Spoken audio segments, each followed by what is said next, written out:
Good morning, everybody. Welcome back to Crafting and Crime Daily. I'm your host, Rebecca, and today we're going to listen to the opening statements in the Alec Baldwin case. This is the Rest movie set trial where he is on trial for involuntary manslaughter for the death of Helena Hutchins, the film's cinematographer. And I am waiting for the feed to begin. Right now, they're on the seal. They haven't started just yet, but we're waiting, and everybody should be coming in soon. So this is going to be interesting. Now, if you don't want to stay for the whole thing, that's okay, because I will recap for it. I'll recap this for you later, so you can listen to the quickie version of it. So that means I got to take notes. Welcome, everybody. Welcome, welcome.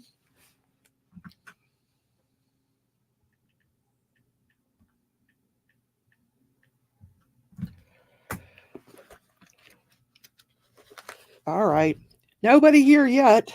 So, and it hasn't started yet. So we're just going to bide our time until it starts. I'm curious to see what they say, what the prosecution is going to say about this whole producer theory. Should be interesting.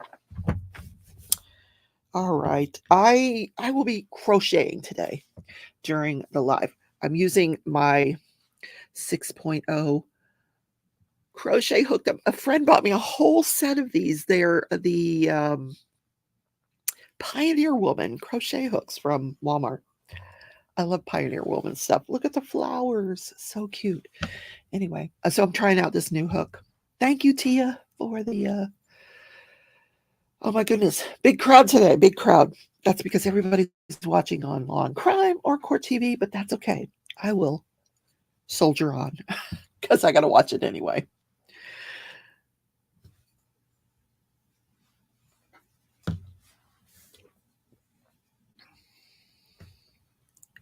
All righty. So I'm going to go ahead and put the seal up there.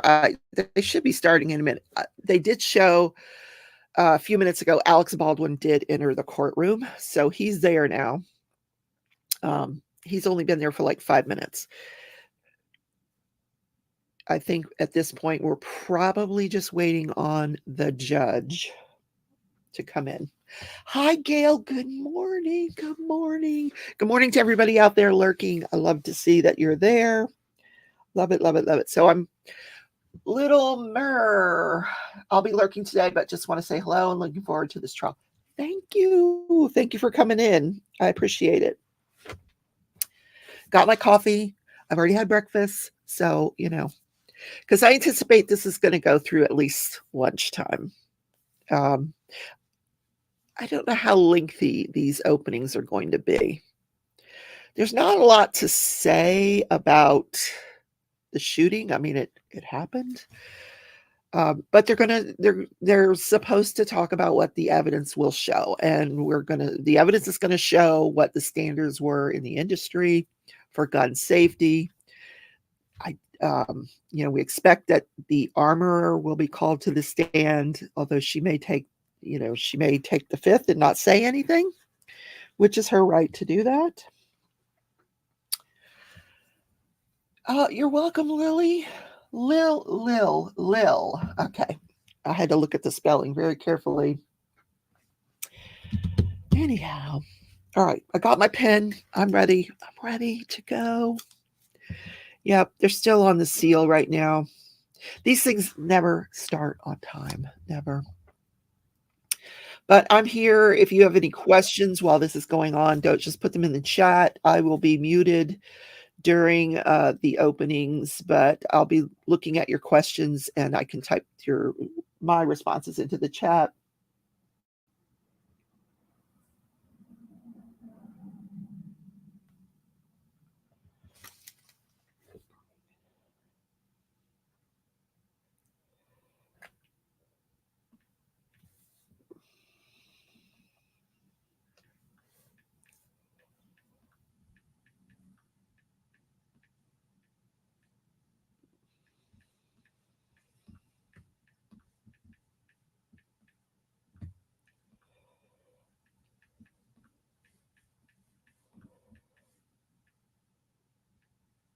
Just messaging a friend.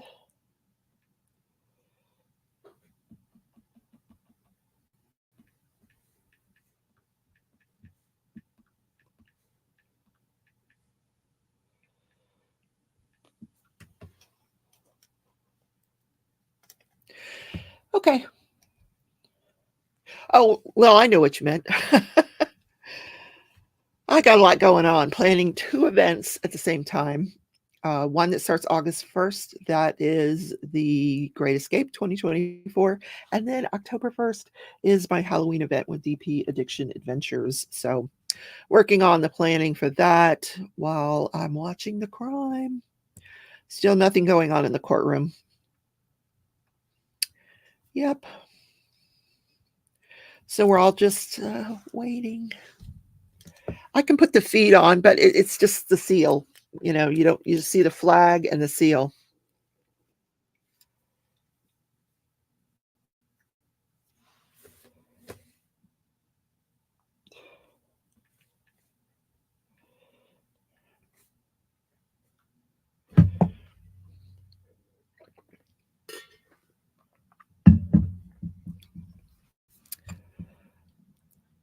And get your craft projects out because sometimes this gets boring. That's why I'll be recapping it for people who don't want to sit through this later.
Anyway, yep, still nothing going on. Invariably, this always happens. I schedule it for 9:30 and it'll start about 10 o'clock. But it's not unusual. So yesterday was jury selection. They had a panel of 79 and they were able to seat a jury of 12. There's Mickey Sunshine. Hello, hello. Yeah. So I was afraid it might take multiple days to pick a jury, but it did not. So thank goodness. So I got all my chores out of the way so I could spend the rest of the week focused on the trial. I got the lawn mowed, shopping is done. But Amazon Prime Day is coming up. Oh my God, you guys, I'm going to be in trouble. If those Lego sets go on sale, I'm going to be in trouble. I have one in my cart, the Hogwarts Castle. It's a ridiculous price, so it's just sitting there. All right. Tonight at 7 p.m. Will be Craft With Me Wednesday, my live, where I will be working on the floral Lego set. I think I started it last week. Let me show you what I got done so far. This is what I have done so far. So tonight we're going to work on another set of flowers. I finished the tulips. I don't know if I've ever seen a yellow tulip, but I'll go with it. Good morning, Sue. Hello, hello. Welcome, welcome. Thank you guys for watching. As soon as they go live in the courtroom, they're still looking at the seal. They were supposed to start at 9:30. I know Alec Baldwin entered the courtroom just minutes before 9:30. So I think all the parties are there. They're just waiting on the judge. She's probably wrapping up some sort of hearing that she had, a Zoom hearing and that she's doing from her desk. Who knows? these things happen.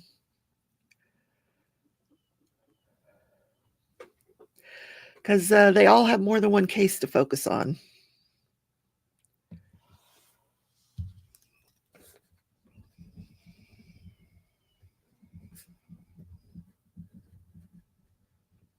What are you guys going to work on today during the openings? Got any crafts going? I'm working on the peppermint blanket. It's never ending. I have to make 30 of these little squares. 30.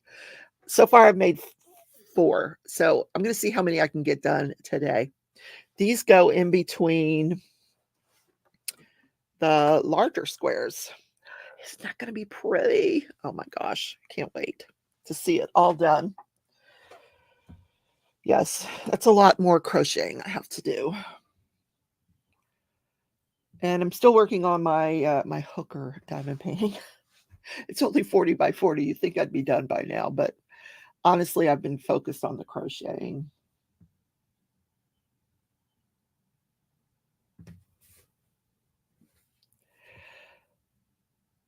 All right, I'm going to put the seal up there because hopefully they'll go live soon, but we'll see. Oh. Now I am tuned into the Court TV feed, so you'll see a ticker that's running across the bottom of the screen. Okay. Here we go. So I have the volume on, so there's nothing happening, as you can see. I'm going to put myself inside here. So you get the biggest picture that you can. Gail is diamond painting books and nooks from Diamond Art Club. Oh my gosh, Diamond Art Club is really upping their game. Man, they are out to put these small businesses out of business. They have come out with what looks to me like a Doris Elizabeth Ward storage option at about the same price point that you could get the Elizabeth Wards when they were available.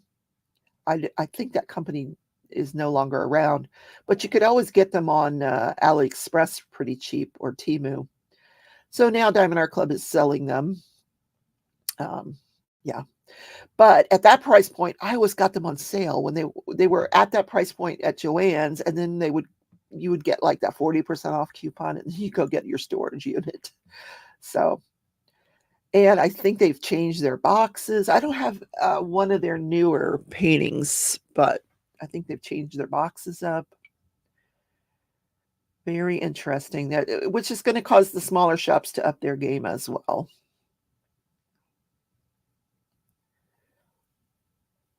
This is riveting, you guys. This is the perfect time to like go heat up your coffee, run to the bathroom, whatever it is you have to do, because yeah, I don't know when they're going to get started here. Like I said, scheduled for 9:30. We're waiting. And I am crocheting. See? I'm making more little squares.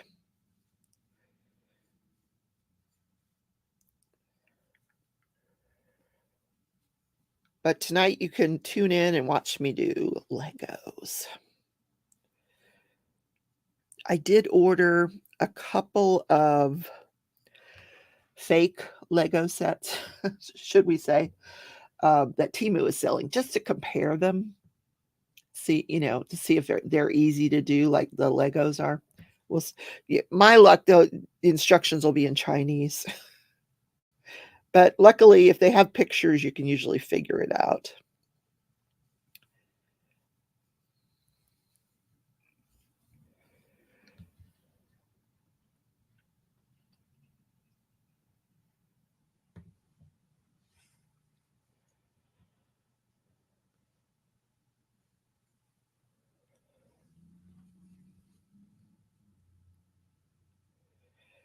Well, the judge is not in any hurry this morning, apparently. She's probably doing the same thing, heating up her coffee, going to the bathroom. Putting a robe on.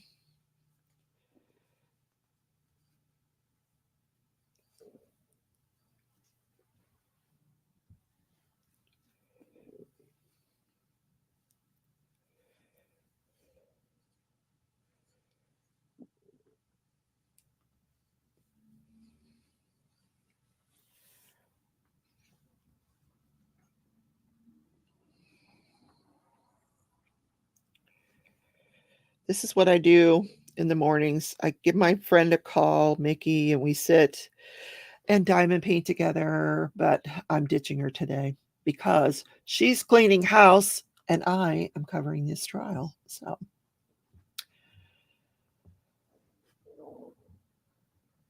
the great state of New Mexico. So in New Mexico, these people are pretty gun savvy. They're aware of this case and they know what's what when it comes to guns.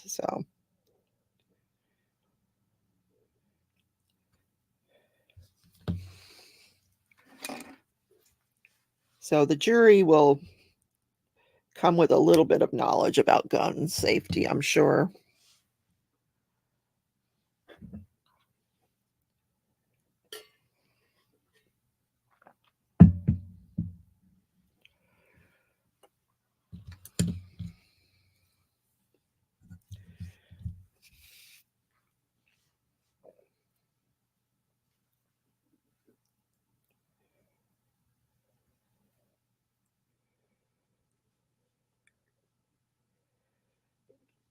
Now, the question is, can I finish up 30 of these during the opening statements? And I'm going to say probably not, because I'm going to be taking notes as well for the recap.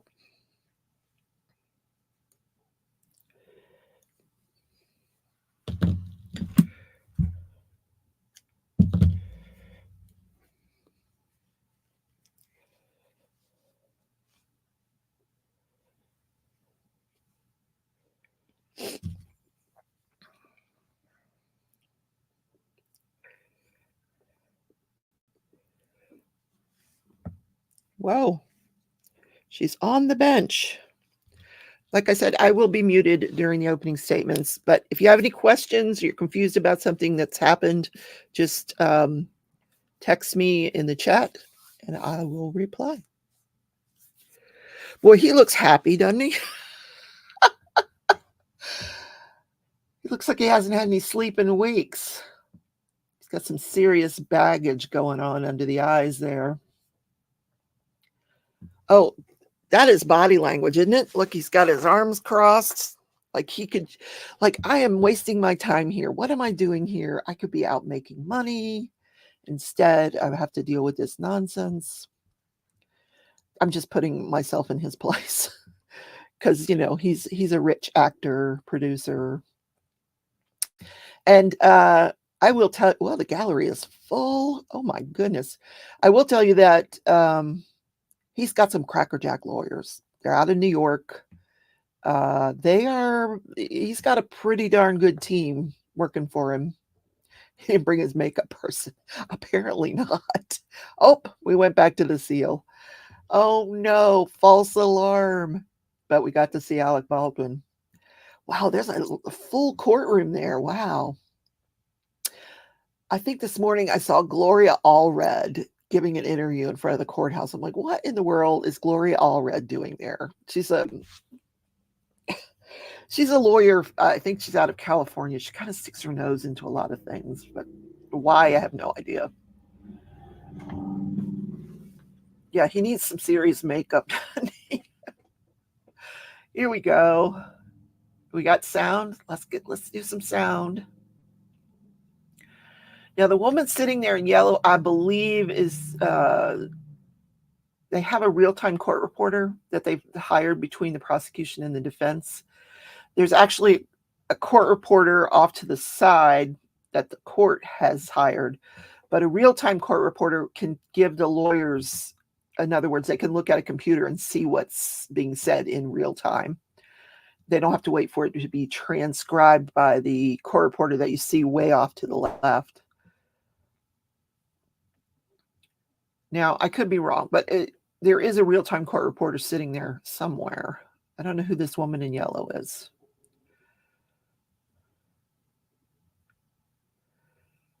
She's, I think that's who that is, though.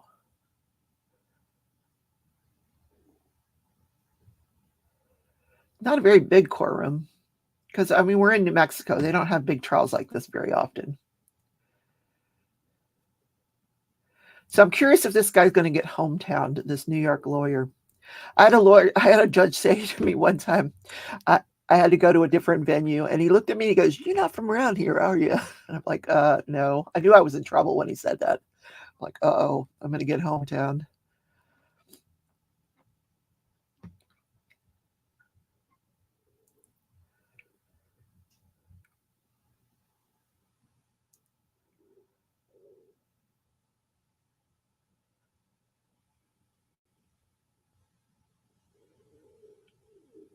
So I don't know what we're waiting on here.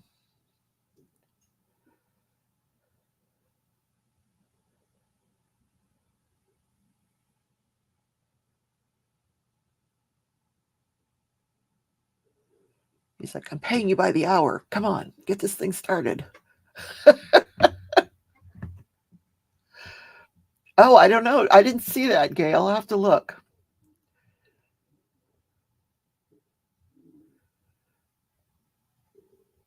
Sitting behind him, maybe? I don't know.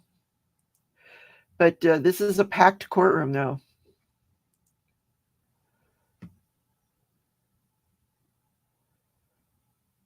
Like, there are no seats available. If you come in late, you're not going to get a seat.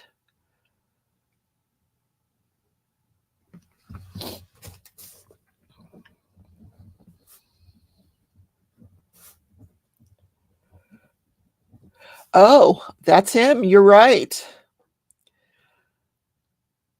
He doesn't look very awake either, does he? It's too early for him. So that's Stephen Baldwin. Interesting. Came to watch his brother.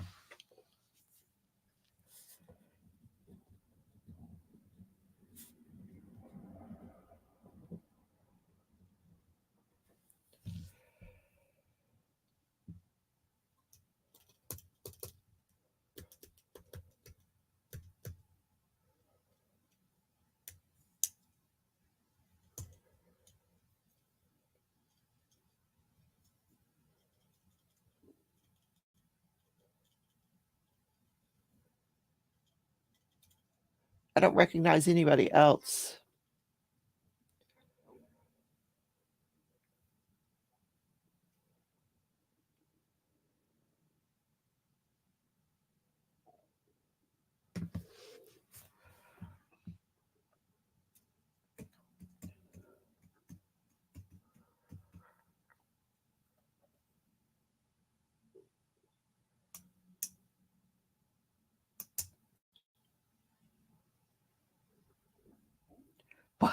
That is some look on his face, isn't it? What a snarl. Obviously, the jury is not in the courtroom, so because he should be making those kind of faces.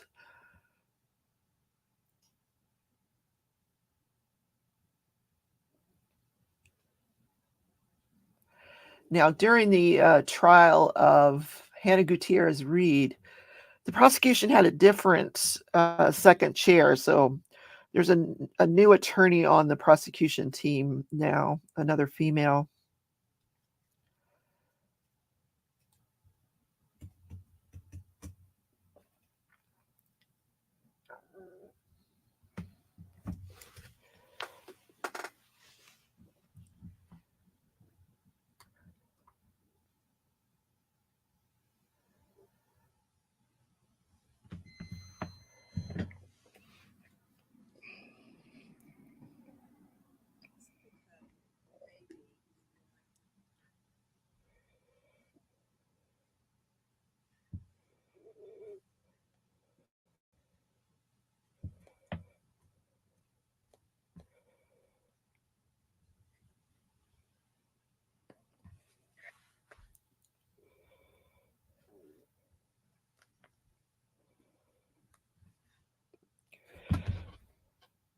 All right.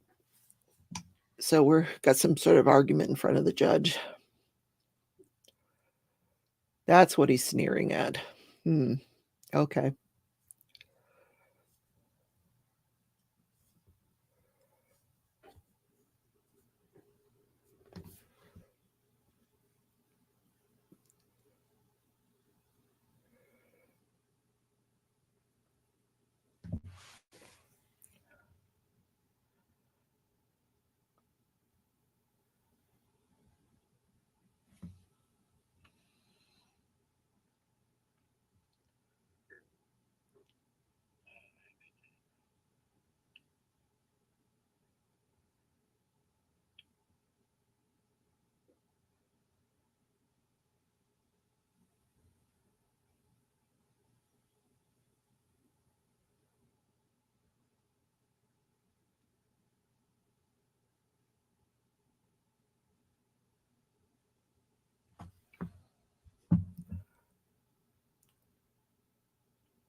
No one knew there was a live round.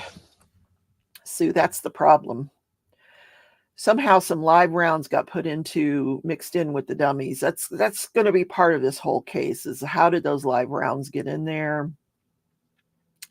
Did anybody know about it? I obviously I don't think so.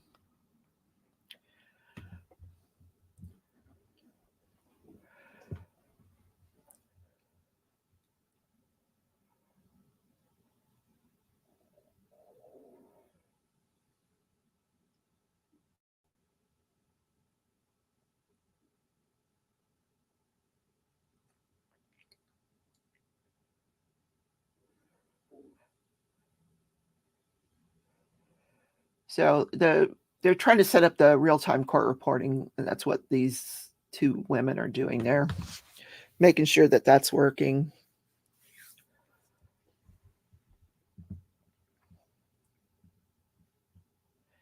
They'll have that little iPad in front of them, and what's being said and the questions that are being asked, and obviously the opening statements, it'll all be coming in front of them in real time so that they can actually go back and see what was said without having to wait for a transcript, which is impossible during a real trial. And I believe the judge may have it as well, the real time.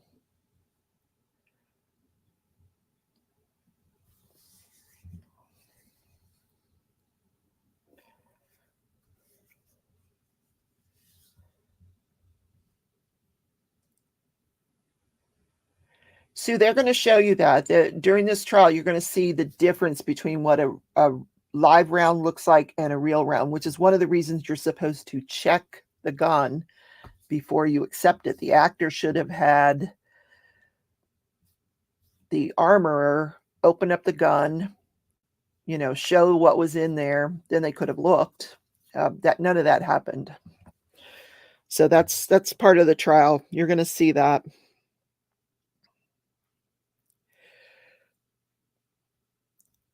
But yes, dummy rounds do look different than live rounds. Hi, Amy. Good morning. Just popping in to say hello. Yes, there are yellow tulips. I had some beautiful teacup-sized yellow tulips in my yard. Unfortunately, they were eaten by the deer. The deer? You have deer? Oh, my gosh. Oh, I guess you do. Because on my way to back and forth up there for the retreat, I saw quite a few dead ones on the side of the road. And Tia and I got off the rural roads before it got dark because I was afraid of the deer, hitting a deer because it's so dark out there. So,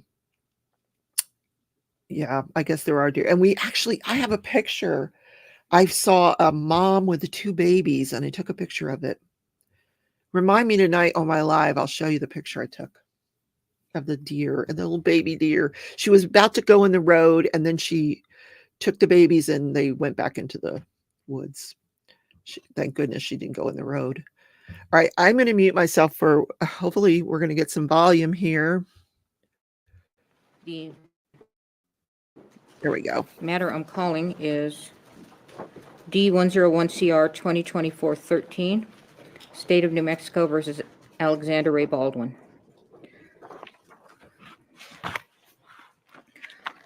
All right, jury, what are you doing?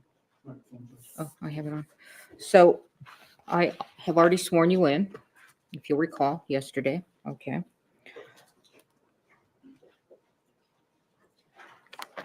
And now I'm going to explain some trial procedure.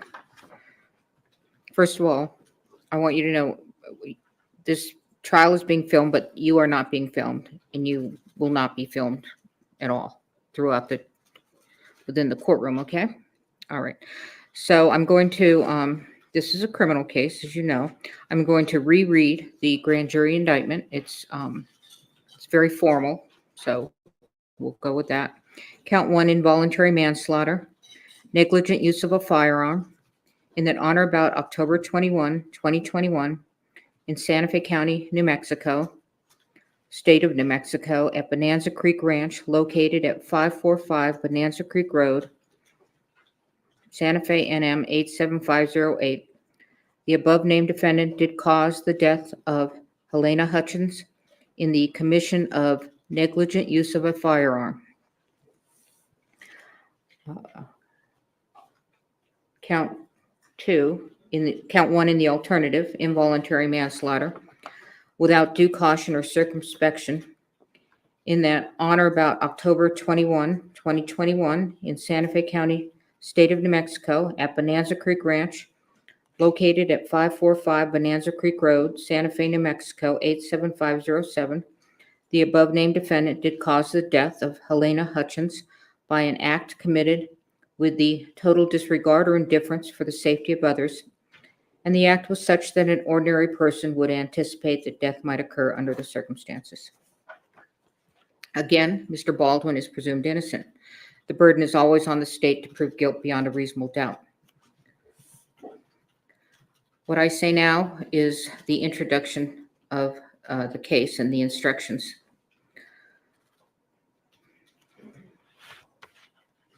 All right. Along with those instructions previously given, these are preliminary only and may be changed during or at the end of trial. First of all of you must pay close attention to the evidence. After you've heard all of the evidence in the case, I will read the final instructions of law to you. You will also receive a written copy of the instructions. You must follow the final instructions in deciding this case. And just so you know, there's going to be no transcript available to you. Juries have asked me that, so I'm telling you up front, okay? Again, the trial is expected to last 8 days, Wednesday, Thursday, Friday of this week, Monday, Tuesday, Wednesday, Thursday, Friday of next week.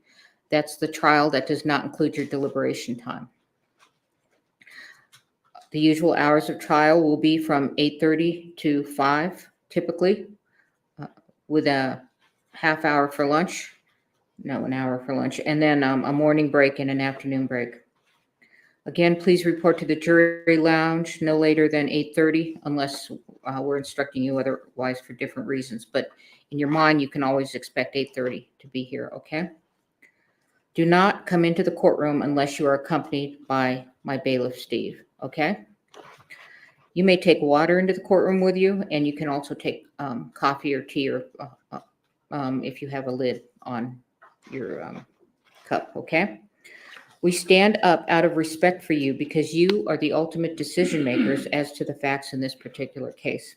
So when you come into the courtroom, you can go ahead and be seated, and then we will take our seats. And again, it's important to hear. So please raise your hand at any time you can't hear. Don't be self-conscious about it. Don't wait until a couple of questions have been asked. You've got to, if you can't hear, you've got to shoot that hand up right away, okay? All right, this is a public proceeding, so people may go in and out. You may find yourself looking at who goes in and out, but after a while, you'll get used to it. But if there is anything that is distracting you from being able to listen and be involved in this case, please tell Steve immediately. He'll let me know, and I'll do my best to get rid of the distraction. As you know, the temperature we cannot control. All right, so sorry, we'll try to get the county in here if it plummets too high. I doubt it'll plummet too low. You are allowed but not required to take notes during trial. Steve has given you a pad and a pen. Okay. Please put your name on the front page of your pad and then take notes beginning on the second page.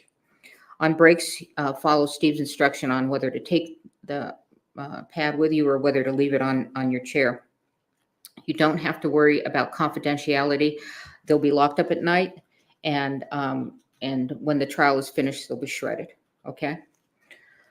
Don't let your notes take the place of your independent memory of the evidence. When taking notes, please do not forget to pay close attention to the trial.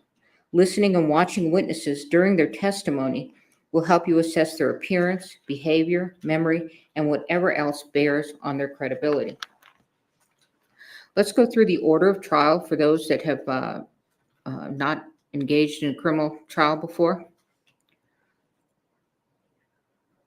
A criminal trial generally begins with the lawyers telling you what they expect the evidence to show. These statements and the statements made by the lawyers during the course of the trial can be of considerable assistance to you in understanding the evidence as it is presented at trial. Is there something distracting you, juror? No. I'm talking to the other one. Okay. Statements of the lawyers, however, are not themselves evidence. The evidence will be the testimony of the witnesses, exhibits, and any facts agreed to by the parties. After you have heard all of the evidence, I will give you final instructions on the law. The lawyers will argue the case, and then you will retire to the jury room to arrive at a verdict. It is my duty to decide what evidence you may consider. Your job is to find and determine the facts in this case, which you must do solely upon the evidence received here in court. It is the duty of a lawyer to object to questions, testimony, or exhibits the lawyer believes may not be proper, and you must not hold such objection against the objecting party. I will sustain objections if the question or evidence sought is improper for you to consider. If I sustain an objection to evidence, you must not consider such evidence, nor may you consider any evidence I have told you to disregard. By itself, a question is not evidence. You must not speculate about what would be the answer to a question that I rule cannot be answered. It is for you to decide whether the witnesses know what they are talking about and whether they are being truthful. You may give the testimony of any witness whatever weight you believe it merits.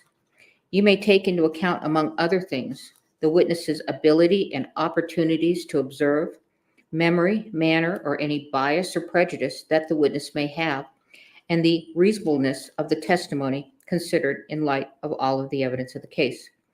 No ruling, gesture, or comment I make during the course of the trial should influence your decision in this case. At times, I may ask questions of witnesses. If I do, such questions do not in any way indicate my opinion about the facts or indicate the weight I feel you should give to the testimony of the witnesses. Questions by jurors. Ordinarily, the attorneys will develop all pertinent evidence. It is the exception rather than the rule that an individual juror will have an unanswered question after all of the evidence is presented. However, if you feel an important question has not been asked or answered, write it down on a piece of your notepaper and give it to Steve before this is important, before the witness leaves the stand. Okay? I will decide whether or when your question will be asked. Rules of evidence or other considerations apply to questions you submit and may prevent the question from being asked. If the question is not asked, please do not give it any further consideration. Do not discuss it with the other jurors, and please do not hold it against either side that you did not get an answer. Conduct of jurors. Again, very important. You must decide the case solely upon the evidence received here in court. You must not consider anything you may have read or heard about the case outside the courtroom. During the trial and your deliberations, you must avoid news accounts of the trial, whether they be on radio, television, the internet, or in a newspaper or other written publication. You must not visit the scene of the incident on your own. You cannot make experiments with reference to the case, and in this day and age, you cannot Google or research any of the subject matter of this case. Until you retire to deliberate the case, you must not discuss this case or the evidence with anyone, including each other. Very important, as I said yesterday, when you go in that room, you don't talk about the case. You wait until you are a jury that is deliberating, okay? If an exhibit is admitted in evidence, you should examine it yourself and not talk about it with other jurors until you retire to deliberate. It is important that you keep an open mind and not decide any part of the case until the entire case has been completed and submitted to you. Your special responsibility as jurors demands that throughout this trial, you exercise your judgment impartially and without regard to any sympathy, bias, or prejudice. To minimize the risk of accidentally overhearing something that is not evidence in this case, please continue to wear your jurors' badges while in and around the courthouse. If someone happens to discuss the case in your presence, report that fact immediately to Steve. Although it is natural to visit with people you meet, please do not talk with any of the attorneys, parties, witnesses, or spectators, either in or out of the courtroom. If you meet in the hallways or elevators, there's nothing wrong with saying a good morning or a good afternoon, but your conversation should end there. If the attorneys, parties, and witnesses do not greet you outside of court or avoid riding in the same elevator with you, they are not being rude. They are just carefully observing this rule. All right, so we're going to begin the case. The case starts with opening statements. The state begins first because they have the burden of proof, and then the defendant. All right, go ahead, counsel. Judge, just one quick housekeeping matter while Ms.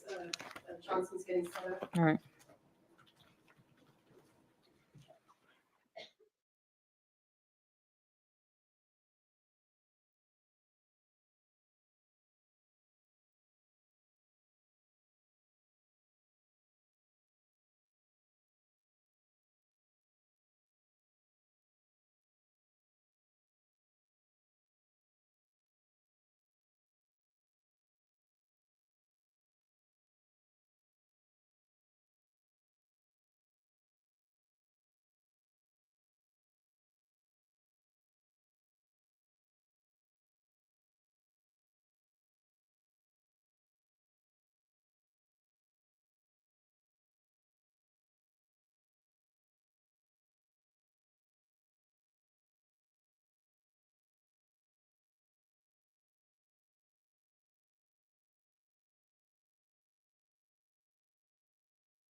Thank you. Good morning. When someone plays make-believe with a real gun in a real-life workplace, and while playing make-believe with that gun violates the cardinal rules of firearm safety, people's lives are endangered, and someone could be killed. Ladies and gentlemen, that's what this case is about. It's simple, it's straightforward. The evidence will show that someone who played make-believe with a real gun and violated the cardinal rules of firearm safety is the defendant, Alexander Baldwin. You will hear over the course of the next few days that in the fall of 2021, a movie called Rust began filming at the Bonanza Creek Ranch just south of Santa Fe in Santa Fe County. You will learn that this movie was a Western with a lot of gun action. And while it was a movie set, it was a real-life workplace for many people. But you will hear this workplace was on a tight budget. And you will learn that some of the people who were hired to work at this workplace were very inexperienced. And one of those was the armorer, a very young woman named Hannah Gutierrez Reed. You will hear testimony from crew members who worked on the set, who will tell you that to them, Ms. Gutierrez's inexperience was obvious. You will also learn that this workplace has some talented people. And one of those was the director of photography, a vibrant 42-year-old rising star named Helena Hutchins. You will also learn that the director of this film was Joel Souza, another talented individual who cares deeply for his projects. The evidence will show, ladies and gentlemen, that like in many workplaces, there are people who act in a reckless manner and place other individuals in danger and act without due regard for the safety of others. That, you will hear, was the defendant, Alexander Baldwin, the lead actor on this film. You will learn that this movie began filming on or about October 6, 2021. But the defendant did not arrive on set to begin working until about October 13. And you will learn that prior to arriving on the set to work, he requested to be assigned the biggest gun available. So he was assigned this revolver, a replica of an 1873 single-action revolver manufactured by Pieta Firearms in Italy. You will hear from Alessandro Pieta, who will tell you he manufactured this gun. And he will tell you he manufactured it in 2015. And he will explain the quality control measures that Pieta Firearms follows in order to ensure that firearms that are manufactured by Pieta Firearms don't have any problems or issues. Mr. Pieta will tell you that this firearm he himself manufactured, and that when Pieta sent it to EMF, which is the company that distributes firearms for Pieta Firearms in the United States, this gun was in perfect working condition. You will hear from Justin Neal, who is a representative of EMF,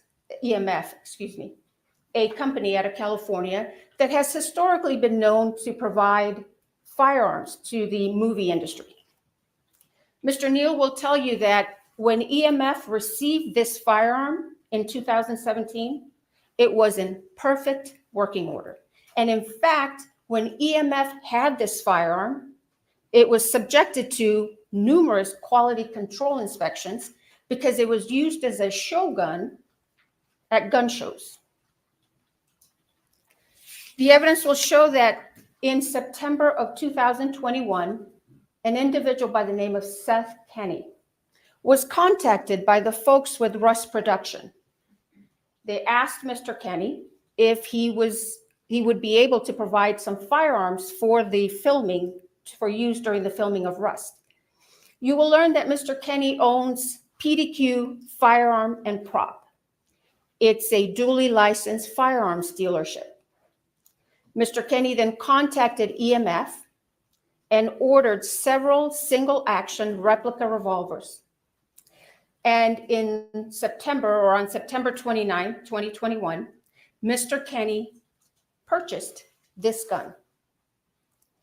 And you will hear that Mr. Kenny received it from EMF, and it was in perfect working order. The only thing that Mr. Kenny did to this gun was to insert the firing pin, because since it was a show gun, it didn't have a firing pin. But you'll learn that that's a very easy step. All he had to do was just insert the pin, and that's it. And then Mr. Kenny had the firearms, this one and some other firearms, transferred to the set of Rust at the Bonanza Creek Ranch. And on October 13th, 2021, the defendant was supposed to have a training session with this gun and this young armorer. But you will see that during this training session, the defendant had somebody or a couple of people filming him while he's running around shooting this gun. You will learn, ladies and gentlemen, or you'll hear during this trial the use of the words prop gun. And you'll learn a prop gun is this real gun. It's not a toy. It's not made of rubber. It's a real gun. You will also see evidence, ladies and gentlemen, that during the days before that fateful October 21st day, the defendant handled this firearm multiple occasions. You will see video footage of the defendant firing this firearm, working perfectly fine. But you'll see evidence, ladies and gentlemen, that each time the defendant handled this firearm, he did not do a safety check with that inexperienced armorer. And you'll hear that the reason he didn't do a safety check is because he didn't want to offend her. The evidence you will see will paint a real-life picture of a real-life workplace where this defendant mishandled this gun. You will see him using this gun as a pointer to point at people, to point at things. You will see him cock the hammer when he's not supposed to cock the hammer. You will see him put his finger on the trigger when his finger's not supposed to be on the trigger. You will hear about numerous breaches of firearm safety with this defendant and this use of this firearm. And the evidence will show that on the morning of October 21st, 2021, the camera crew walked off set. And you will learn that one of the reasons that camera crew walked out is because they were concerned over safety breaches with the use of firearms. The evidence will show that the morning of October 21st started out a couple of hours behind. They filmed some scenes at this church on the Bonanza Creek Ranch. And you will see that one of those scenes required the defendant to pull out his gun. This was in the morning. Pull out his gun. And you'll hear the director tell him, pull it out and hold it. And the first time, you'll see evidence the defendant does what the director tells him.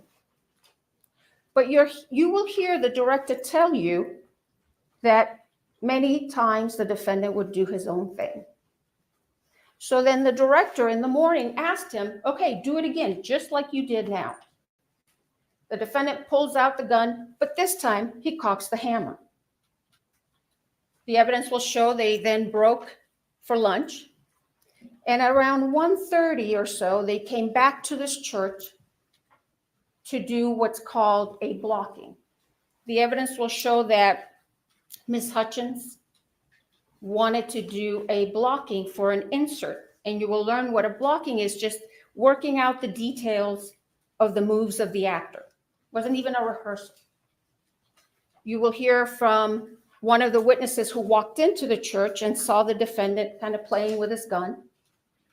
And then you will see evidence or hear evidence that Ms. Hutchins and Mr. Souza were talking to the defendant about doing this insert. And the insert was just supposed to be from here to here. And it was supposed to be of the defendant just slowly taking his gun out of his holster, and just holding it at an angle. The evidence will show that someone asked the armorer to bring the defendant's gun to him. And she did. She brought it into the church, showed it to David Halls, who you will learn was the first assistant director. The gun was empty. Ms. Gutierrez then handed the gun to the defendant. But then you will hear that Ms. Gutierrez was given the gun back, and she took it and loaded it with dummy rounds. And what you will learn is that dummy rounds are inert rounds. They look like real rounds, but they are very easy to tell that they are not because they'll rattle. Ms. Gutierrez then went back to the church, showed the revolver to the first assistant director very fast. They only checked about 3 rounds, very quick. and they missed one round, you will learn that one of the rounds in that revolver was a real round. And the evidence will show that Ms. Gutierrez then handed the gun to the defendant. And what you will learn is that once again, the defendant failed to do a gun check or a safety check with this armor. So he takes the firearm, puts it in his holster. Then Ms. Hutchins and Mr. Souza were doing this blocking. And the evidence will show, ladies and gentlemen, that the defendant, again, did his own thing. You will hear from an individual by the name of Kent Jorgensen. Mr. Jorgensen will tell you that he's been involved in drafting and revising movie set safety rules. You will learn that these movie set safety rules require actors, like the defendant, to treat every firearm as though it's loaded, to never point a firearm at another person, and to never put your finger on the trigger unless you're prepared to shoot or to destroy whatever's in front of you. The evidence will show that on October 21st, 2021, after that lunch break, the defendant once again violated those set safety rules. And during this blocking, the director had instructed him to just slowly take out that gun and just hold it at an angle. But you will see that the defendant takes it out quickly the first time, points it. And you will hear witness testimony who will tell you the first time he does it, his finger is on or around the trigger. He does it again, takes it out very fast, points it. And once again, you will hear testimony that his finger was on or around the trigger. And the evidence will show that that third and fatal time, he takes it out once again, fast, hammer's cocked, he cocks the hammer, points it straight at Ms. Hutchins, and fires that gun, sending that live bullet right into Ms. Hutchins' body. You will learn that this bullet was a .45 caliber round that entered Ms. Hutchins' body right underneath her right underarm. It perforated her right lung. It traveled through her spine, lacerating her spinal cord, and then it exited on the left side of her back. That bullet then went into Joel Souza's right shoulder, and it came to rest in his back, from where doctors removed it once he was transported to St. Vincent's Hospital here in Santa Fe. You will learn, ladies and gentlemen, that Ms. Hutchins did not have the same fate. You will see the aftermath of the shooting, and you will see medics frantically working to save Ms. Hutchins, to stabilize her, to transport her, to airlift her to UNM Hospital. But the damage from that bullet was too much. Ms. Hutchins succumbed to her injuries and bled to death. The evidence will show that meanwhile, after the shooting, the defendant began to claim he didn't pull the trigger. The evidence will show, ladies and gentlemen, that's not possible. You will hear from Mr. Pieta himself, who will tell you that gun will not discharge without a pull of the trigger. You will hear from firearms experts who will tell you that gun will not discharge without a pull of that trigger. The evidence will show that law enforcement officials arrived at the scene on October 21st after the shooting and immediately took this gun into their custody. Then later, they asked the FBI for assistance in processing this gun for forensics and examination. You will learn that the gun and some ammunition that was taken from the set and from PDQ arms were sent to the FBI for analysis. You will learn that the gun first went to the DNA section of the lab, where a DNA analyst found the defendant's DNA on this gun. And then the gun was transferred to the firearms and tool mark section of the lab, where a firearms examiner examined this gun very carefully and closely. Bryce Ziegler, who is the firearms examiner for the FBI, will tell you that when he received this firearm, he first examined it. He didn't see any defects, didn't see any modifications. He tried and he checked the hammer in the 3 different positions, cocking positions. He checked the quarter cock position, fine. Checked the half cock position, fine. Checked the full cock position, fine. And when he held it in the full cock position, you will hear that hammer held until he pulled the trigger. You will also hear that Mr. Ziegler test fired this gun 12 different times. And each time that gun fired as it was designed. Each time when he pulled that trigger, it fired. And he will tell you that not once did this gun malfunction or discharge on its own. Now, the evidence will show that because the defendant had been claiming that he didn't pull the trigger, Mr. Ziegler suggested one last test to the sheriff's department. Mr. Ziegler told the sheriff's department that he could do what's called an accidental discharge test. He obtained authorization to do this test, and you will hear that he left that test for last because that test could potentially damage the gun. Mr. Ziegler went forward after he received this authorization and conducted the accidental discharge test. And you will hear, ladies and gentlemen, that during that test, a couple of the internal components of this firearm damaged. You will hear that the trigger sear and the full cock hammer notch were damaged during the accidental discharge testing. The evidence will show, however, that before this accidental discharge testing by the FBI, this gun functioned and worked perfectly fine.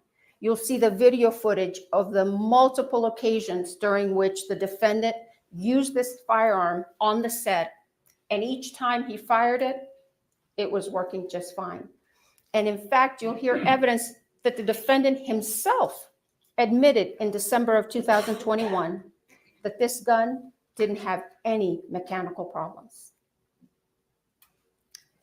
You will hear from the 2 of the country's leading experts on firearms forensics, Michael Haig and Lucian Haig.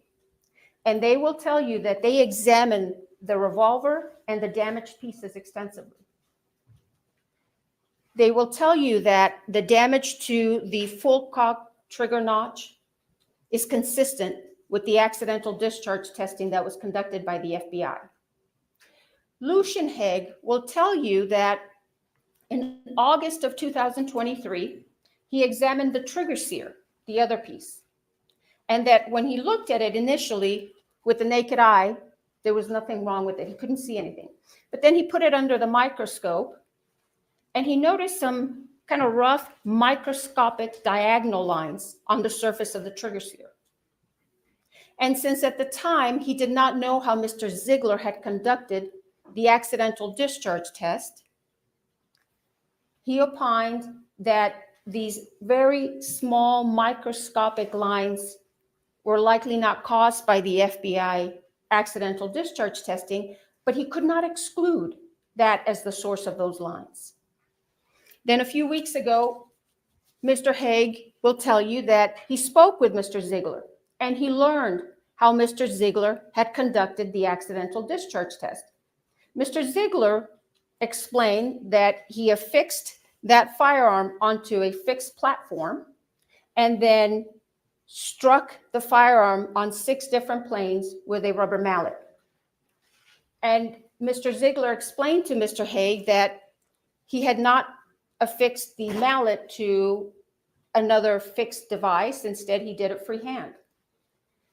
Mr. Haig will tell you, with his 50-plus years of experience as a firearms forensics expert, he opined or concluded that those very tiny microscopic diagonal lines on the surface of the trigger sear were likely caused by the FBI's accidental discharge test.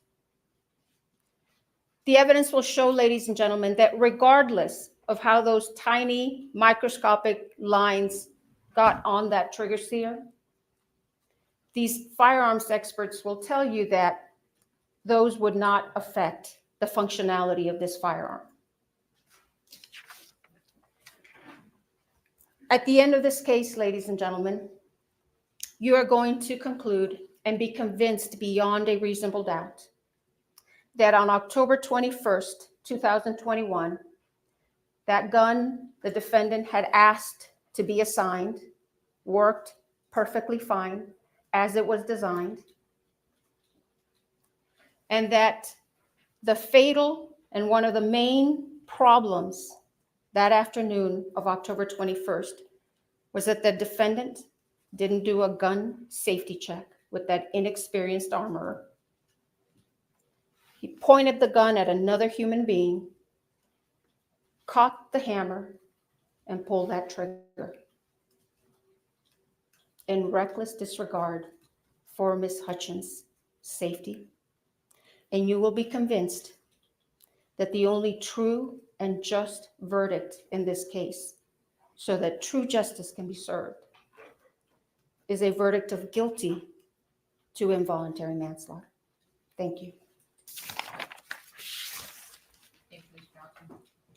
Mr. Spiro?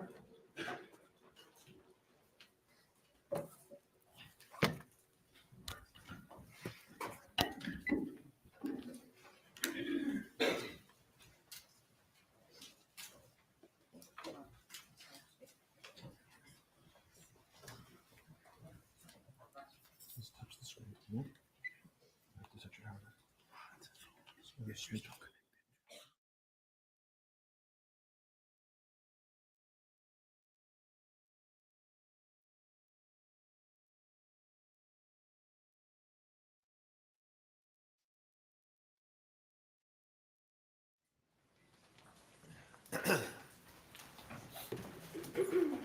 All set? May I proceed? Thank you, Your Honor. Good morning. This was an unspeakable tragedy, but Alec Baldwin committed no crime. He was an actor acting, playing the role of Harlan Rust. An actor playing a character can act in ways that are lethal, that just aren't lethal on a movie set.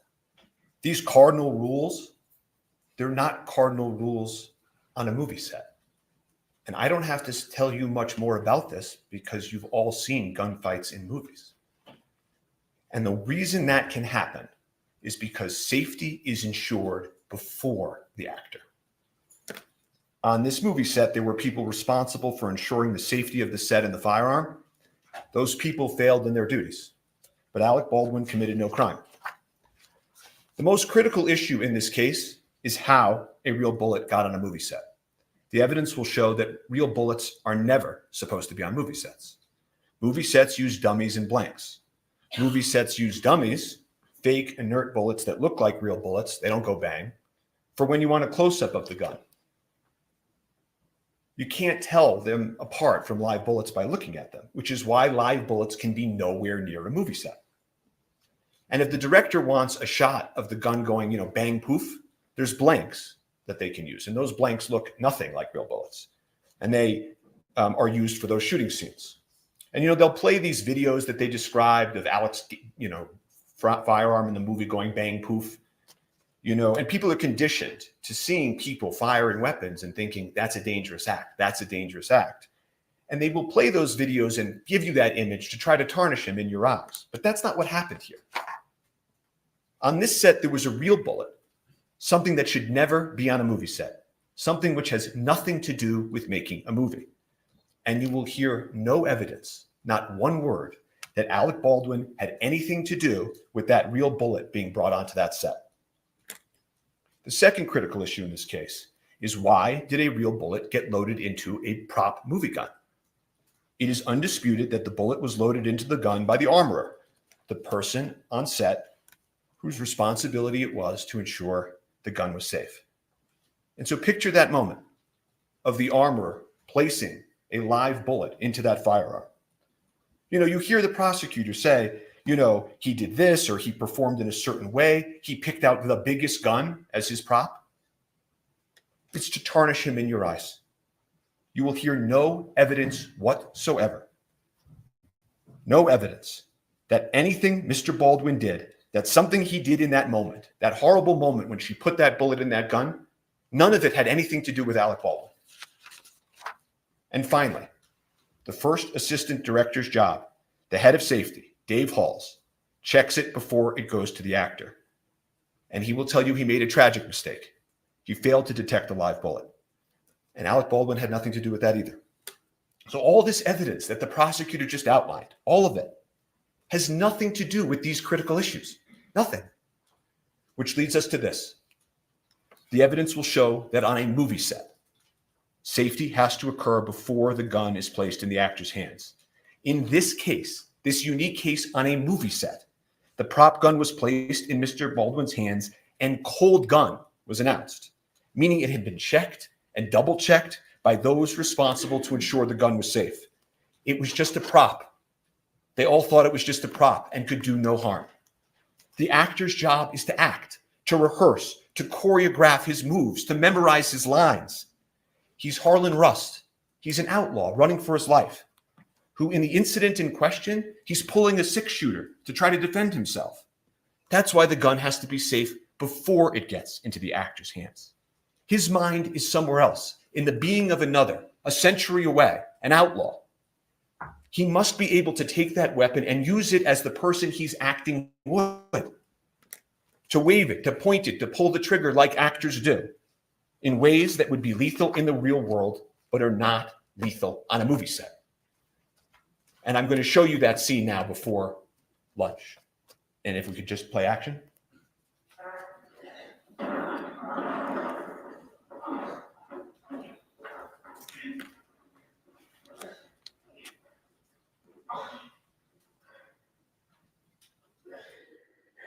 I'm gonna go find some help. I don't need no damn help. You're gonna die if you don't. He's wounded and on the run. Play again. Continue.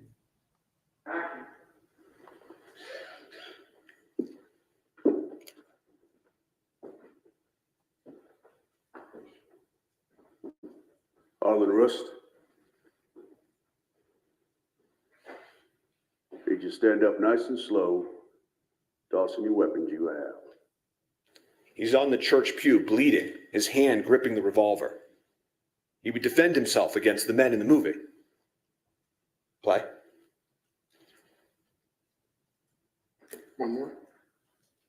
You good? Ready?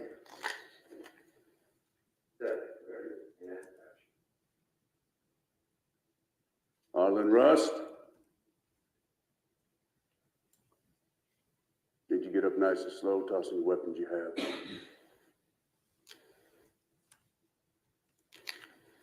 Well, how close can I get right there?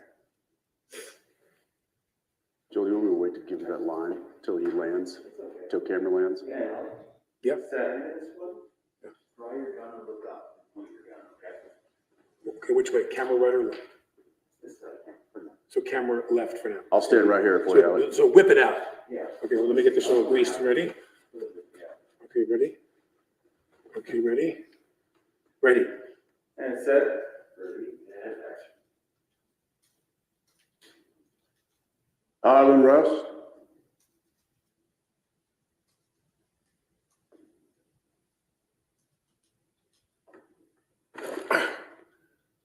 One more just like that. You got one more? Yeah. Ready, ready, ready, They ready. want him to do it again. There's no danger. They want him to do it again. And set, ready, and action.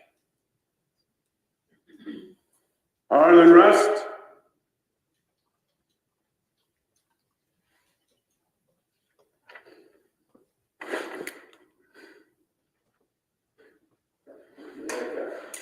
Nice.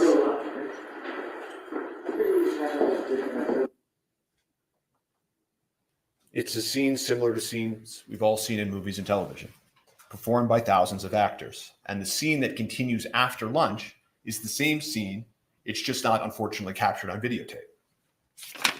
And the scene they envisioned and acted out, that prop gun was positioned in the afternoon so close to the camera that you could see inside, that you could feel it. You could feel that it was loaded. And it was loaded, of course, with dummies. Dummies to make it look like a real gun.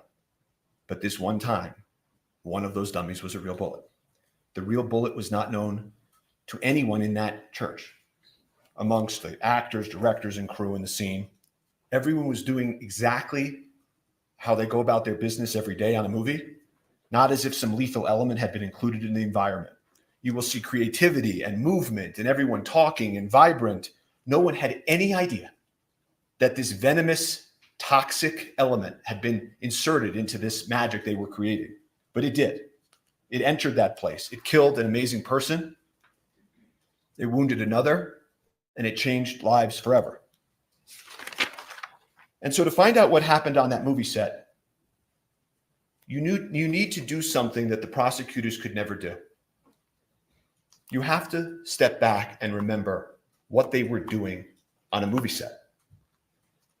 What were Helena Hutchins, the cinematographer, Joel Souza, the director, and Alec Baldwin, the actor, doing on Bonanza Creek Ranch? You know, movies and magic have always been closely associated. The first people that made movies were magicians. And this imagination that happens in movies, you know, King Kong, he can stand above a city, and Superman can fly, horses and snakes and gun battles. For this to all work, for cinematography, what Helena did to work, for acting to work, you have to be so close to the barrier of real and imagined that the viewer feels that they're there, that it's real. The viewer can't see strings from the stuntman. The stuntman must leap. The snake must hiss. And guns happen in movies all over this country for many decades. Bang, bang. You've all seen it. Guns have been an element of theater and film and television since the earliest of times. Depictions of war and combat, Spartacus, it stirs audiences because it feels real. Later films, Platoon, Apocalypse Now, they showed the unvarnished realities of war. This ranch in Santa Fe, it had been the scene to many gunfights and movie scenes, well before Alec was even born. Laramie, Butch and the Sundance Kid, and these westerns. Your Honor, may we approach?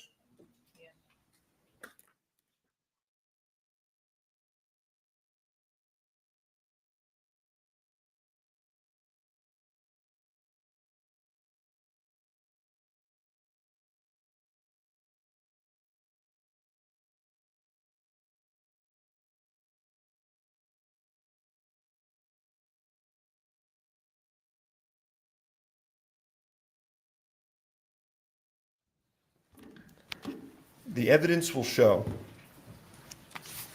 that guns are in movies because movies are about people's lives and guns are in people's lives. So let's talk about the evidence and how the lethal bullet got there. How did this happen and how did it unfold? The evidence will be the following. Everybody on a movie set has a role. The armorer armors, the director directs, the actor acts. They work in harmony, but they have a division of responsibility. Safety being important has the first assistant director, whose name is Dave Halls, above the armorer and sort of the safety of the set. And on that day in question, the cast and the creative directors and crew in the church, it's a fake church. Their actors are not in their normal clothes. It's costumes. There's debris falling from the ceiling. It's fake debris. And they yell out cold gun. And that is an important term you're going to learn in this case. It means that the gun is cold. No one need worry. But even that requires a little bit more explanation. Cold gun doesn't mean no live bullets. There are for sure 100% no live bullets on movie sets. That's unimaginable. Cold means you don't even have the fake blank poof in it. You don't need to worry even about eye gear or earplugs for that fake bang. It means it's empty, inert, cosmetic, can do no harm. Cold guns can't hurt people. It's impossible, literally impossible for a cold gun to hurt somebody. You could hurt you more by dropping it on your foot. And that's why these artists are carrying on in their art. Cold gun, all clear to go. And the armorer on this set hands a prop gun to Alec, like she had done times before, like people have done with him in movies for a generation. And he's there. He's in the movie set church with his movie set gear and his holster, and he takes his movie set gun. And he's deeply focused in that moment on his character. The artists, the crew members, they're moving around him. Again, no eye gear or earplugs, nothing to protect against. They carry on. They practice. They rehearse. They take a lunch break. Some folks leave, some don't. They continue the scene. Dave Halls, the head of safety, is actually practicing the movement so they can frame the footage that will happen after lunch. And the prop cold gun comes back. The prop cold gun comes back, cold gun. They call it again. Same gun, again, safe. The first assistant director, Dave Halls, head of safety for the entire film, a man with decades of experience, comes and takes the additional step and inspects the gun, verifies again, cold gun. Everyone relax. Go back to focus on the making of a movie. There's nothing in the gun that can hurt anybody. And Alex sits on that pew. And the creative directors, the crew, they're moving around him, in front of him. And Harlan Rust, he begins, like the prosecutor told you, rehearsing, acting. This is a completely mundane, uneventful, routine act on a movie set. And so everybody carries on. Nobody fathomed, imagined, foresaw any possible danger. They moved around Alec as he practiced his draw. As the prosecutor put it, working out the details of the move in the actor. He does it again, does it in a different way. Nobody bats an eye. And they will tell you that the investigation revealed that Baldwin was practicing drawing and pointing the weapon of the scene with guidance and instruction from Helena Hutchins and Joel Souza. The gun goes off. Everybody's shocked. Alec is startled. He immediately says, I didn't mean to shoot I didn't pull the trigger. Immediately. What the hell just happened? They collectively exclaim. Shock turns to panic. 911 is called.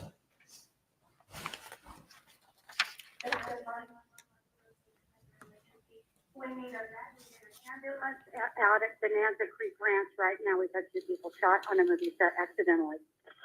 He said someone was shot? 2 people accidentally with gunshots as on movie set, Bonanza Creek Ranch. Send it. I'll connect you with medical dispatch. Don't need that. San Jose Fire and EMS, what's the location of the emergency? No, Bonanza Creek Ranch has had 2 people accidentally shot on a movie set by a prop gun. We need help immediately. Okay. This fucking AD that yelled at me at lunch because asking about revisions. This motherfucker. Did you see him lean over my table and yell at me? He's disgusted guns. He's responsible for what happened in the now, Mimi? No. I'm a script supervisor. How many people are injured? 2 that I know of. I was sitting, we were rehearsing, and it went off, and I ran out. Accidentally shot on a movie set with a prop gun. The fucking AD, it was his responsibility. Not a word about Alec Baldwin. While they're en route, police, EMS, the cast and crew are outside trying to figure out what happened, frantic, talking to those responsible for the prop and its safety. The armorer is yelling, sorry. Halls, the first assistant director, is panicked. The prop master, Sarah Zachary, I don't know exactly where she is at that point, but they check the gun feverishly. They take the ammo out of the gun. They look at it. What the heck happened? They go back to the prop cart that houses the ammo. They're touching the gun and manipulating the gun, emptying it. They go and move some stuff off the prop cart, trying to figure it out. Sarah Zachary, the head of props, will tell you she threw some stuff out. And eventually, of course, EMS and police arrive pretty soon thereafter. And Helena Hutchins and Joel Souza, the director, are transported to the hospital where Helena tragically passes away. And I'm not going to be asking questions about her condition after she was wounded or the medical interventions that followed. Her injuries, the efforts to revive her, are not in dispute in this case. The evidence will be there. The prosecutor may present some of these emotionally charged images, but we're not going to be asking questions about that, and it's not an issue of dispute in this case. You jurors are allowed to ask yourselves whether or not that should be the focus or the focus should be the evidence. So police enter the scene. They have lapel cameras. Thank God they have lapel cameras. You want to see what happens? The evidence will show you can play the videotape. Want to see if they take the right gun? Play the videotape. Want to make sure what the people said or did, they're remembering correctly? Play the videotape. And so they immediately recover the prop gun and they secure it. That's off to the side. And the reason that you preserve things in the moment is so that you know what existed in the moment, the evidence in the moment, the people and the witnesses and what they said in the moment. These folks, the members of Rust, they'd never been through anything like this before. That is why what they originally said matters so much in this case. If you remember anything I say today as the evidence proceeds, remember that. Look at the evidence of what the people of Rust said and did that day. Life changes, memories change. There are human motivations, internal pressure, external pressure. That's why preservation is so important. So the police continue. In terms of the prop cart and the prop ammo that's on the cart, it's manipulated, altered, kind of messy.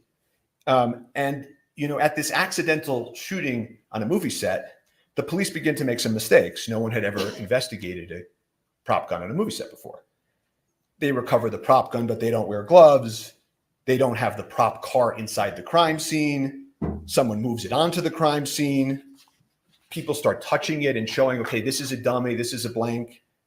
And then they make another mistake that matters in this case with some more significance, which is that they don't secure the prop truck that houses the cart. See, that cart that they roll off comes from a truck where all of the ammunition, all of the firearms are, and that's where they're stored. They don't secure the prop truck for several days.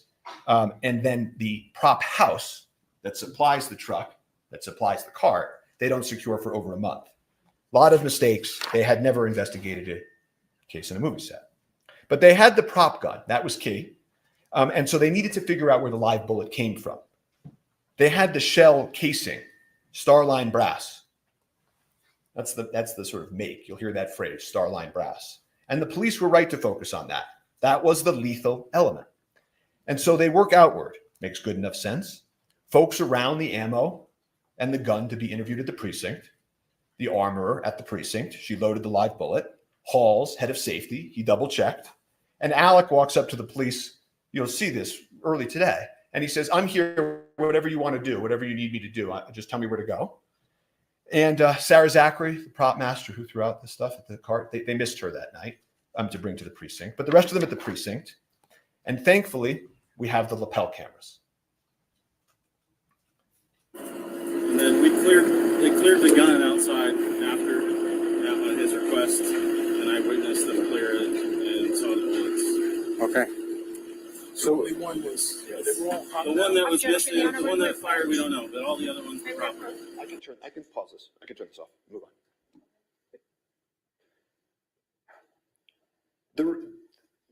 That was just a quick snapshot of the scene. Let's approach John. This is, Ms. Johnson. They consented to the exhibit.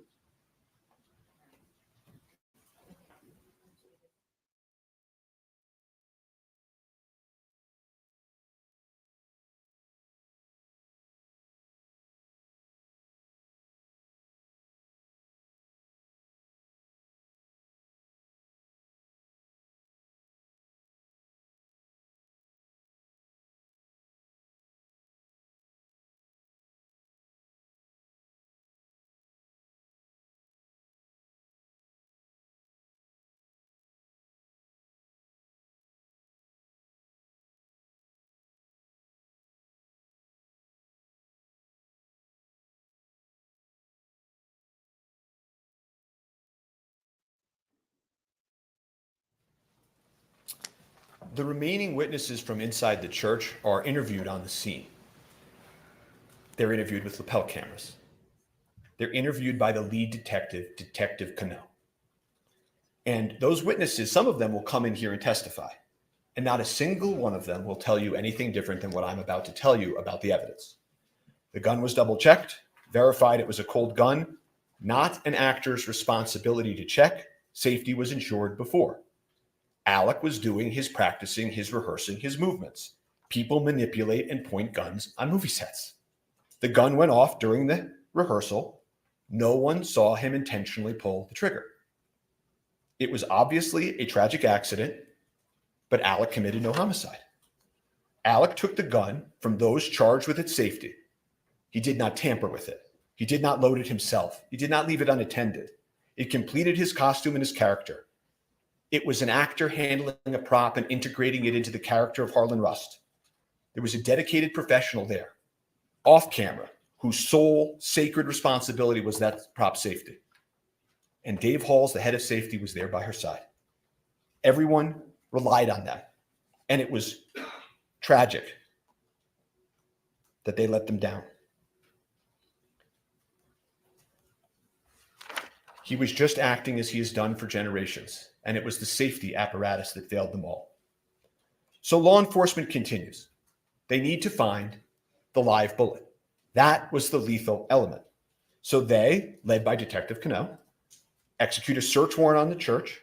And that's what law enforcement does. They immediately go to a judge. They say, this is what we need to do. They go into the church urgently before anything can be altered. They're confirming it was an accident, not a crime in the church. They search for guns and ammunition, videos and photos. There was no further answer in the church. They had the prop gun. They had all those witnesses secured. Their statements are clear. Alec had committed no crime, but the bullet was a mystery. And so they focus on the bullet, the critical lethal bullet, and how did it enter the movie set. So they had the prop cart, and then they go do the warrant on the prop truck. And so at that point, and I'm going to put up a photo so that you can see who some of these individuals are. They're trying to figure out when they go to the truck, what is the source of the lethal bullet? And so they execute a warrant on the truck approximately a week later. The Seth Kenny that you heard about in the prosecutor's opening, the supplier for the set, he's there. Sarah Zachary, the prop master, she's there. And they walk through what's inside of the prop truck with law enforcement. But there's no answer to the lethal bullet. And this case then takes on, all this pressure. The media begins swirling. Where is the lethal bullet? How did it get on that movie set? And what about that actor, Alec Baldwin, who had nothing to do with why the bullet got on the movie set? And so police and prosecutors, they work hand in hand, meeting after meeting, trying to find the lethal bullet, meeting with Seth Kenny, meeting with Sarah Zachary, the prop master, the supplier. Where is it? And about a month after the incident, Sarah Zachary finally sits down with law enforcement to answer some questions. And she explains to them that she threw away some stuff. She disposed of some stuff. And the prosecutors and police keep meeting, swirling media. And then at that point, they go to the last step, right? We've done the cart, we've gone to the truck, met with Sarah Zachary, and they go execute a search warrant on, as the prosecutor told you, PDQ, the prop house. And again, Seth Kenny's there to greet them, let them in, and they don't find the lethal bullet. They never did. They never did. And as things roll into police and prosecutors, cell phones and photos and forensics, looking for this shiny object, they found another shiny object. Instead of trying to find the source of the lethal bullet, they focused on Mr. Baldwin. But Mr. Baldwin was like every other actor. He goes bang bang in movies. He's told when guns are cold or not. He rehearses and acts as his character. Safety proceeds before the actor. Once the actor has the prop gun, he can handle it however a person he's acting as would. A properly cleared gun can't hurt anybody. And so they told you about some of the things that Alex said in the statements that they will take or pick out a few lines from. But he won't tell you anything different, that he took a gun loaded and cleared by the armor and the AD. He made motions with the gun as he was rehearsing. He didn't intentionally pull the trigger. The gun just went off. And he does say, I didn't have a problem with the gun before. And this idea, that they said that he didn't want to check because he would offend them, in this moment, he's been doing this for 40 years, the evidence will show. And he has habits, and there are also SAG guidelines that tell actors what to do and what not to do. And the SAG guidelines don't tell actors to check the gun. You will see them. That's not the actor's role. And so I guess the point that they're trying to make is that why in this specific moment he doesn't break his habit of 40 years and check it differently and sort of insult them this one time. You know, if he had done that and started playing with the gun in that way, they'd be saying, arrogant actor, why is he doing that? So they will play these statements, Alec's statements. You're going to hear a man in shock and grief, a father, an artist, worried about his family. You hear he's, you know, on one of the calls, he's going to meet with the decedent's family, the Hutchins family, and he's upset about that. He will talk to law enforcement. He will call them. He doesn't need a lawyer. He didn't commit a crime. He will call them and offer to meet and speak over and over again. And ask anyone in the acting world. Actors know. Actors rely on armorers and point guns and shoot guns. The Armorers Act, what they did is clear and proven. The head of safety, you will learn, took responsibility for his verification failure. But Alec committed no homicide. So law enforcement didn't have a homicide case against Alec Baldwin, but they changed the question. You heard the prosecutor tell you about this. Did he pull the trigger? Did he pull the trigger?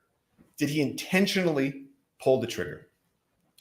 And if he did, of course, that would only make his statement incorrect, right? That would mean he would have misspoke, been incorrect. You know, and I want to stop for a moment and just tell you, because you're going to hear a lot of testimony, expert testimony, like the prosecutor told you, about the gun functioning imperfectly. Did he let the hammer down when he cocked it? Did he hit the trigger? Did he, in a calculated manner, as the prosecutor made a motion, you know, fire the gun like that? And when this issue is discussed, it's easy to sort of pull yourself into courtroom land and away from a movie set. On a movie set, you're allowed to pull the trigger. So even if he intentionally pulled the trigger like the prosecutor just demonstrated, that doesn't make him guilty of homicide. He did not know or have any reason to know that gun was loaded with a live bullet. That's the key. That live bullet is the key. That is the lethal element. But again, as the prosecutor told you, if they could prove that he intentionally pulled the trigger and he was imperfect, imprecise, wrong with what he said, then maybe you take that and you say he's lying. And if he's a liar, he committed homicide. And so what they do is they take the prop gun. They're blinded by the shine. They're blinded by trying to disprove Alec. They take it and they order a destructive test on the firearm. They order the FBI to take a test that they know will destroy the firearm.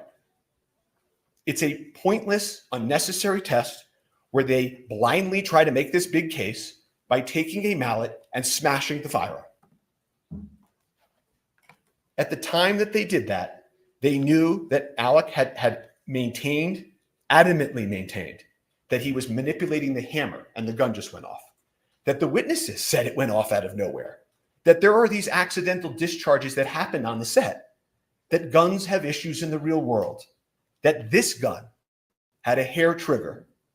And the owner's manual of this specific gun actually says that if you load it with a live round or any round in the chamber, in that last position, and you drop it like you see a cowboy in a movie, this type of old cowboy gun can accidentally go off.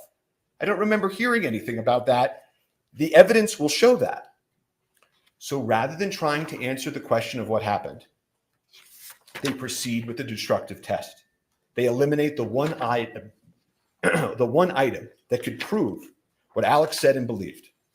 They didn't offer him a chance to test the gun. They didn't take the gun apart before they broke it and destroyed it and look at its inner workings. They didn't turn on their videotape. They just destroyed it. Can't ever be tested in the same condition it was in that day. Won't ever allow Alec to show his truth. And the destruction of this gun that you will hear in this evidence is symbolic of this entire case. Because the officers will tell you at that point, they weren't really investigating anymore. They were trying to disprove Alec, to get Alec, to have this day. And so after the destruction of the firearm, they hired some expert witnesses you heard about to pick up the pieces, so to speak. And the state retained Lucian Haig, an expert with over half a century of experience. And he will come into court and he will tell you He's never seen anything like this in his entire career. They conducted a pointless test, a test that would lead to inevitable destruction of the firearm. There were other correct tests that they could have done to prove whether or not it could have accidentally discharged. None of the experts can test the gun in the condition it was in on the day in question. Why? Not because of something that Alec Baldwin or the crew members of Rust did. They were all clear. The gun just went off. But because of something that law enforcement did. And they deprived him of that opportunity. However, Lucian Haig will tell you that in his analysis, he did find modification that he thought likely pre-existed the FBI testing. And what that modification means and how it impacted the gun is hard to perfectly know, of course. But it was a modification on an important part, the critical part of the firearm. And it was important enough for them to put into a report and to write a new opinion about. They felt this revelation had to be sent to prosecutors. And they maintained that position, that this modification was a matter of import for almost a year. And then a few weeks ago, before trial, they just took it back. They just took it back. You will get to see the circumstances of that take back. How far they would go for the shiny object. They never solved the question of the lethal bullet.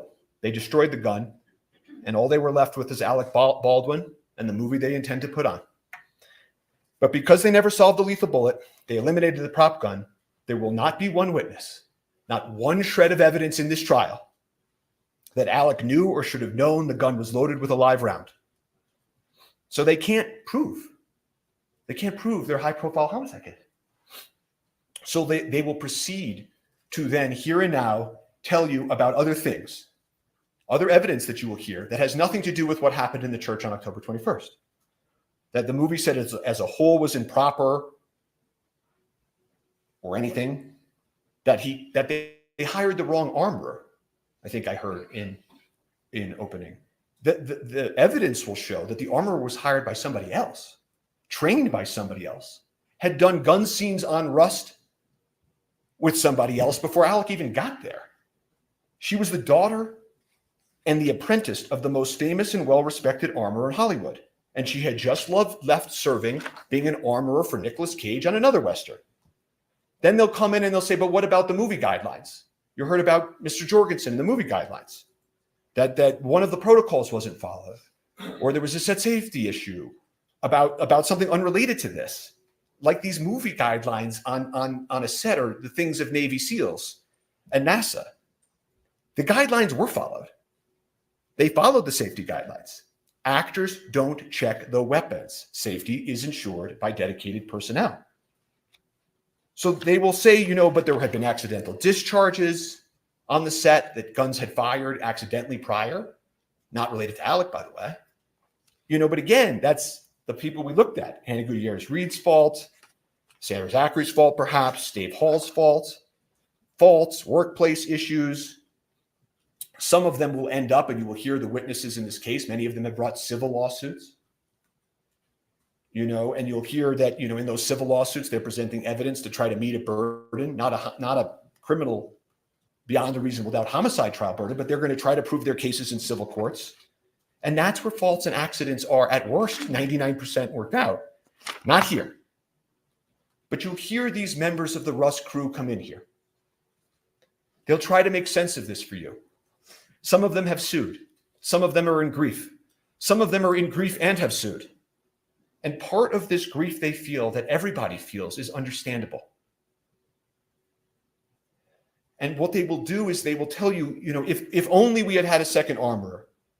One of them will say, if only Dave Halls had checked better. If only the camera hadn't been right there and Ms. Hutchins wasn't leaning over the camera. If only I myself did this. If only Alec did that. This is natural, their testimony. It's part of the human condition. It's part of grief. Objection, Your Honor. None of them knew. Yes.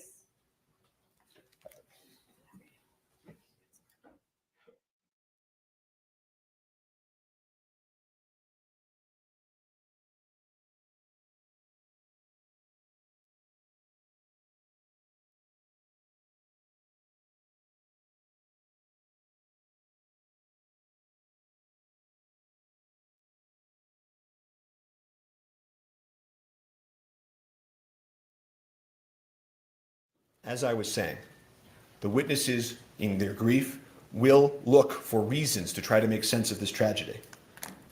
But again, none of them knew or should have known about the lethal bullet either. No one had any idea that it was on that set or in that gun. In that world, they were all in it together. And you will hear that none of this other stuff has anything to do with those two critical questions we started with. Why there was a live bullet on set, why the armorer placed it in the gun, and of course, why the head of safety failed to detect it. None of it speaks to whether Alec knew or should have known those things. He didn't. No one on that set did. It was not foreseeable. You will hear that word from the witnesses and from eventually the instructions. Foreseeable. This was anything other than foreseeable. And they must prove beyond any and all reasonable doubt that this was foreseeable. Total indifference to human life, that death might occur. He's an actor. He's an actor. But here we are at a homicide trial. And so they will pull witnesses, and witnesses will be cross-examined. They will push themselves to the edge of truth and beyond. You know, these things about, Alec didn't notice this or Alec didn't notice that. I want to make sure that you're clear on something that the evidence will show. He had been filming on that set for a handful of days. The evidence will show he had just gotten there. It's not as if he had been there for months and months and noticed things and failed things, and he had just gotten there. You don't notice every little thing when you start at a new place and when you're in the character of Harlan Rust. But they will push forward, and they will have gaps in the evidence as well. Don't expect you to be hearing and for them to call the first AD head of safety. I don't know if you'll be hearing from the lead detective, Cannell, who investigated this case, the lead detective, or the sergeant that supervised him, Sergeant Zook. I don't think you'll hear from Mr. Schilling, who was the lead investigator for the prosecutors. And so as you hear this, you jurors can assess about that gap of evidence. And there's one thing that I can tell you you will not hear also. You will not hear from an actor or an expert in acting. And so they will play the videotapes of Alec Baldwin, the actor, acting. They will show you perhaps over and over again him in shooting scenes. Bad Alec shooting a gun the wrong way in a movie scene. They will try to get you to picture that and forget that this was a movie set in the first place. And you will see actors in a Western acting. And your mind might go to your favorite gun scene in your favorite movie. You may picture actors and actresses doing exactly what you see here. The other actors in Rust doing the same thing that Mr. Baldwin was doing. But when you come back from that moment, remember, this is a homicide trial. And you will see soon that the reason they play those videos of him over and over is because they don't have any evidence of actual homicide. And you will learn the truth. Not a day goes by when we don't wish Alec had saved your life. But never, the witnesses will tell you, in the history, is something that an actor has done. Intercepted a live bullet from a prop gun. No actor in history. No one could have imagined or expected an actor to do that. So just remember that truth. So when they cry out justice, justice is truth. This was an unspeakable tragedy. Alec Baldwin committed no crime. Thank you. All right, thank you. What we're going to do now is we're going to take our morning bathroom break. So please don't talk among yourselves or anyone else about the evidence received here in court. And follow what Mr. Bing tells you to do. And we'll see you back here about 20 of. All right, thank you. All rise for the jury.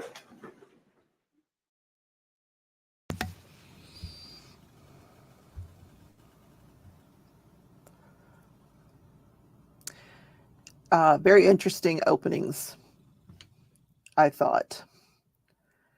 And I have a few thoughts about the prosecution.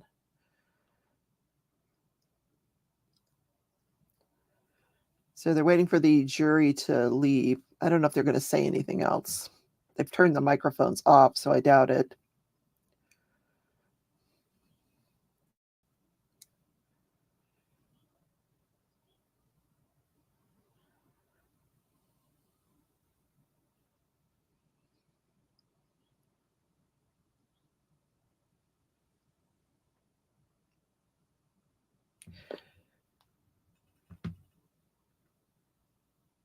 Yeah, they're not going to say anything else.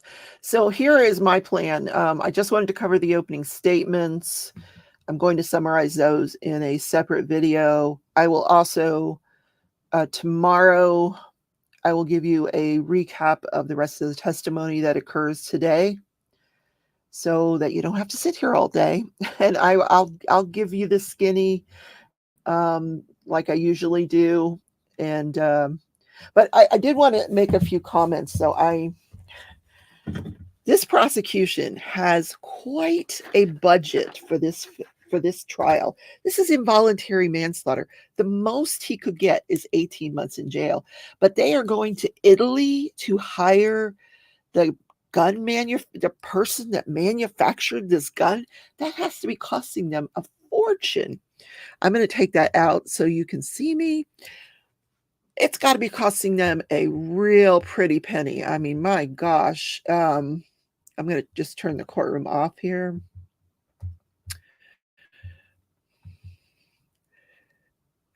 And the leading experts, 2 leading experts in the country on these guns, like that's going to cost them a fortune for an involuntary manslaughter case. I mean, it's pretty unheard of.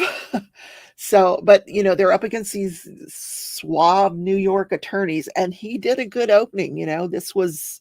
He was an actor. He was in his role as Harlan Rust, and he was doing what Harlan Rust would be doing because he was acting. And when he went into the history of the movies, oh my word, he got shut down real quick though. Prosecutor shut that down. Like he had to move. She told him, move on. So he did. And I don't think I had heard that 911 call before, where you hear this script supervisor, giving her opinion about who she thought was at fault. So what you're going to hear in the safety standards is that the armorer should have gone up to this assistant director, this hall guy, and opened the gun, showed the empty chambers, showed the bullets or the blanks, and watch her put the blanks in the gun, and then they can say cold gun. So apparently that happened, but he didn't watch the whole thing. He only watched like 2 or 3 go into the gun, and then it's handed to the actor. Now you're going to hear conflicting testimony about what the actor should do. Should the actor ask that the armorer open the gun? I think they have the right to do that. They can say, hey, could you, open the gun? Let me see and he did it. He said, his attorney said he's been doing this for 40 years. It's not his habit to do that. He was relying on the assistant director Hall and the armorer. So maybe he'll get off of this thing. I don't know. It's a possibility because, he's got some really good lawyers. He really does. It's going to be a battle. It really is. So unless you have any questions, I'm going to go ahead and shut off the live feed. I will recap the opening statements. You've already sat through. You probably don't want to watch them again. But there's a lot of people that are working today that haven't seen it, so I'm going to recap for them. Tomorrow, I will recap everything that happens today with regard to the testimony. So you don't have to listen to the whole thing. And tonight, I'm going to be live at 7 p.m. That's Craft With Me Wednesday. I'm going to be doing Legos. Yes, we're building some flowers. So thank you guys for sitting here watching with me. I appreciate the company, and I hope you enjoyed. If you have any questions, just leave them in the comments, and I'll address them during the recap. And have a great day, everybody. Bye.